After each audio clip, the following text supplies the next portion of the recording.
नमस्कार, आप देख रहे हैं मरुधर बुलेटिन और आज खास मुलाकात में हमारे साथ राजस्थान सरपंच संघ प्रदेशाध्यक्ष बंशीधर जी गढ़वाल हमारे साथ मौजूद है। लगातार लंबे समय से पंचायत राज की राजनीति में सक्रिय भूमिका निभा रहे हैं, लेकिन कहीं न कहीं इस बार का जो पंचायती राज है वो एक बिखरा हुआ नज़र आ रहा है, क्योंकि राजस्थान में जिस प्रकार के आज हालात नज़र आ रहे हैं, कोरोना महामारी की अगर बात करें तो सबसे बड़ा अगर लॉस हुआ तो वो एक सरपंचों को हुआ है। राजस्थान में जहां सरपंचों का जो बजट था वो कोरोना की चपेट में आया तो उसका खामियाजा जनता को भुगतना पड़ा, और ऐसी बहुत सी पंचायतें हैं जहां पर सरपंचों के साथ लगातार शोषण की खबरें भी आ रही है। तो आज हम जयपुर पहुंचे हैं। बंशीधर जी, सबसे पहले तो स्वागत है आपका। धन्यवाद साहब। आज मैं सरपंच संघ राजस्थान की तरफ से कहना चाहता हूं कि जो पंचायत राज के चुनाव हो रहे हैं, वो पंचायत राज के चुनाव सरपंचों के जो चुनाव हुए थे 1.5 साल पहले तभी हो जाने चाहिए थे, लेकिन ये कोरोना महामारी आने की वजह से सबसे ज़्यादा जो नुकसान हुआ है वो पंचायत राज को हुआ है। क्योंकि पंचायत राज की त्रिस्तरीय जो प्रणाली है उसको रेगुलर चलाने के लिए पंचायत समिति सदस्य, जिला परिषद सदस्य बनते हैं, फिर प्रधान बनता है, जिला प्रमुख बनता है, जिससे पंचायत राज की त्रिस्तरीय प्रणाली चलती है। सरपंच, पंचायत समिति सदस्य, जिला परिषद सदस्य, प्रधान और जिला प्रमुख ये मिलकर पंचायत राज को चलाते हैं।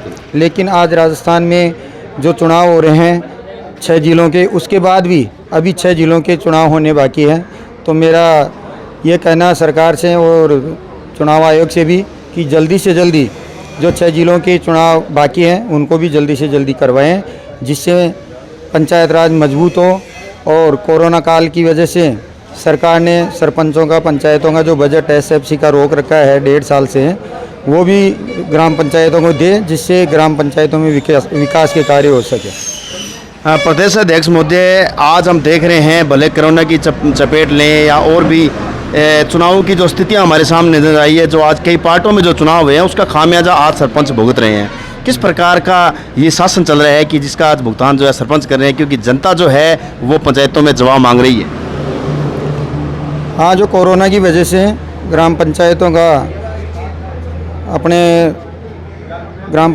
जो SFC का बजट था उसका अभी तक भुगतान नहीं हुआ है। जो छठा वित्त आयोग राज्य सरकार को बनाना था वो अभी तक बना नहीं है और उसकी सिफारिशें अभी तक आई नहीं है। सरकार कह तो रही है कि हम बिना आयोग बने ही 1-2 किस्त दे देंगे, लेकिन अभी तक दिया नहीं है कुछ भी। 1.5 साल का बजट बाकी है अभी तक। प्रदेश अध्यक्ष महोदय, अभी 6 जिलों के अंदर चुनाव चल रहे हैं और बाकी कई जिलों के चुनाव अभी तक बाकी है। पंचायत समिति और जिला प्रमुख के क्या लगता है, कहीं न कहीं एक बड़ा कारण ये भी है कि आज जिला प्रमुख और प्रधान न होने की वजह से इसका जो खामियाजा भुगतना पड़ रहा है? हाँ, बिल्कुल सत्य है।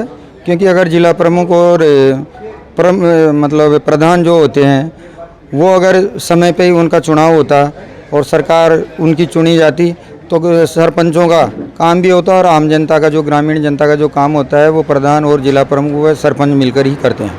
तो इसका खामियाजा जनता को कोरोना की वजह से सबसे ज़्यादा खामियाजा ग्राम पंचायतों के लोगों को ही भुगतना पड़ रहा है, क्योंकि जो वित्त आयोग का पैसा है वो अभी तक आया नहीं है। हाँ, प्रदेश अध्यक्ष महोदय, बजट की बात की, विकास की बात की, सबसे बड़ा मुद्दा इस समय राजस्थान के अंदर सूरतगढ़ में जो हाईलाइट हो रहा है, आपके सरपंच जो आपके इस संघ के हिस्सा है, वो कई सरपंच जो सूरतगढ़ में टंकी पर चढ़ गए, टंकी पर चढ़े विकास अधिकारी को निलंबन करने की मांग को लेकर, और साथ में उन्होंने कई आरोप लगाया कि भ्रष्टाचार जो है उसमें लिप्त है। वीडियो जो है वो लगातार भ्रष्टाचार का जो है वो वहाँ पर जो माहौल बना रखा है। इस प्रकार से सरपंचों की पीड़ाएं सामने आ रही, क्या कहोगे आप? उन सरपंचों की जो आप बात कर रहे हो, वो मेरे पास भी सरपंच लोग आए थे और हम लोग CMO में भी गए थे और उच्च अधिकारियों से बात की थी। लेकिन ये जो टंकी पे चढ़ने वाला जो मामला है कल मेरे संज्ञान में आया था। उसके बाद मैंने CMO में जो पंचायत राज के OSD बना रखे हैं अपने तोसावड़ा जी, उनसे मैंने बात की थी और उन्होंने जल्द से जल्द इस समस्या को समाधान कराने का आश्वासन मेरे को दिया था। अब आगे की बात क्या हुई है वो मैं अभी बात करूंगा। बंशीधर जी, 40 दिनों से भी ज़्यादा का समय हो चुका है। सरपंचों का कहना है कि लगातार जो है वो प्रशासन सरपंचों पर हावी है।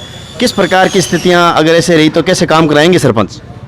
जिस एरिया में वो जो 40 सरपंच 40 दिन से बैठे हुए हैं धरने पर, वहाँ पर कहीं न कहीं कोई भी जनप्रतिनिधि उनका शोषण कर रहा है और जो वीडियो है वो ज़्यादा से ज़्यादा शोषण कर रहा है। और वीडियो का जो संरक्षण कोई भी जनप्रतिनिधि दे रहा है उसकी भी गलती है। सरकार को जल्दी से जल्दी इसके ऊपर संज्ञान लेना चाहिए और वीडियो को सस्पेंड करना चाहिए, क्योंकि उसके खिलाफ जांच भी हो चुकी है। मेरे संज्ञान में आया है कि जांच भी उसके खिलाफ आई है, वो भ्रष्टाचार में लिप्त पाए गए हैं। अंतिम सवाल, अब ज़्यादा समय नहीं लेंगे, आपका हमें पता है बहुत लंबा आपका जो है क्षेत्रफल रहता है। भ्रष्टाचार की अगर बात करें तो भ्रष्टाचार बहुत ज़्यादा देखने को मिल रहा है। हमने ऐसी बहुत सी पंचायत समितियों का जायज़ा लिया है जहाँ पर भ्रष्टाचार जो है वो बहुत ज़्यादा मतलब परसेंटेज में सरपंचों से लिया जाता है, जिसके के कारण सरपंच जो है वो धरने पे बैठते हैं। सरपंच मतलब इस प्रकार की, इस पर आपके क्या मतलब विचार रहेंगे?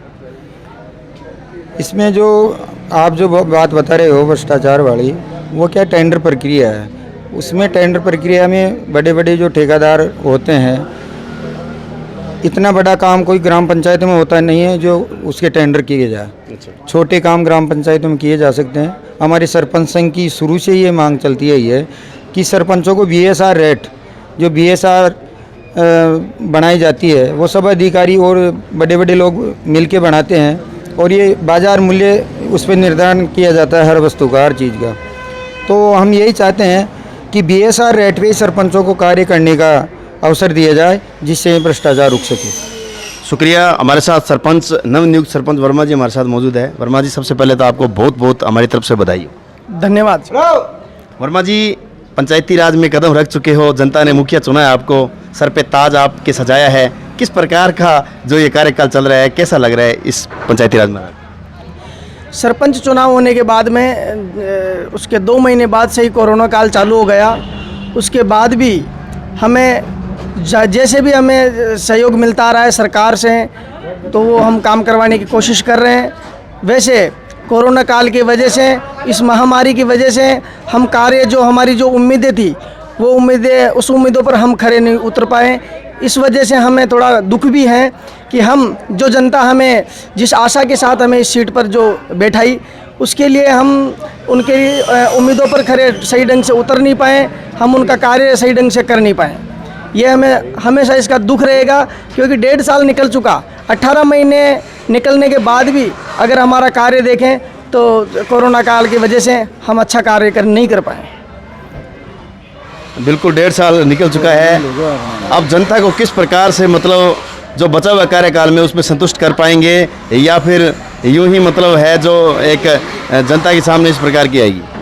वैसे जनता को सब पता है कि अभी कोरोना काल की वजह से कार्य नहीं हो पा रहा है। जनता हमारी है, इसी जनता के बीच में से हम निकल के आ रहे हैं। फिर भी हमारी भागदौड़ इतनी है कि हम दिन रात मेहनत करके जनता की उम्मीदों पर खरा उतरने की भरपूर कोशिश कर रहे हैं। और जनता इतना भी समझती है कि कोरोना काल में जब खुद का जीना मुश्किल हो रहा है तो कार्य करना तो बहुत मुश्किल होगा।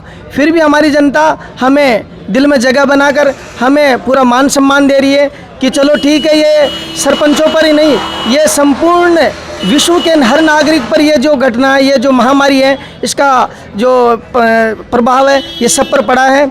फिर भी हम चाहते हैं कि जो हमारा बचा हुआ समय 3.5 साल है, इसमें हम जितना हो सके उतनी भाग दौड़ करके जनता की, मानते हैं कि पूरी उम्मीदों पर तो खरा नहीं उतर सकते, पर फिर भी 3.5 साल में जितना कार्य होगा हम करने का पूरा प्रयास करेंगे। प्रदेश अध्यक्ष महोदय, अंत में सरपंचों के प्रदेश के पूरी कमान की अगुवाई करते हुए क्या संदेश देना चाहोगे? सरपंचों से मैं यही उम्मीद करता हूँ कि जो सरपंचों का जो कार्यकाल बचा है उसके अंदर ज़्यादा से ज़्यादा कार्य करवाएं, क्योंकि अपना मान लीजिए सरपंच कहते हैं हमारा 1.5 साल से जो बजट नहीं आ रहा है राज्य वित्त आयोग का, वो कहीं नहीं जाएगा, राज्य सरकार को देना ही पड़ेगा। वो बजट ग्राम पंचायतों में आएगा और उससे अच्छा विकास होगा। शुक्रिया। तो ये थे बंशीधर जी गढ़वाल, सरपंच संघ प्रदेश के प्रदेशाध्यक्ष। इनसे हमने आज बात की है, सरपंच हित की हमने बात की है, सरपंच की जो समस्याएं आ रही है धरातल पर उन पर बात की, और खासकर सूरतगढ़ के अंदर जो गांव के मुखिया टंकी पर चढ़ गए हैं अपनी मांगों को लेकर, उनसे भी बड़ी प्रमुखता से हमने बात रखी है। तो बंशीधर जी ने मीडिया से मतलब बातचीत करते हुए काफ़ी सारी जो है वो समाधान के रास्ते बताए हैं। लगातार हम इनसे जुड़े रहेंगे जयपुर के अंदर, और हमारी तरफ से बंशीधर जी आपको ढेरों शुभकामनाएं प्रदेश अध्यक्ष बनने।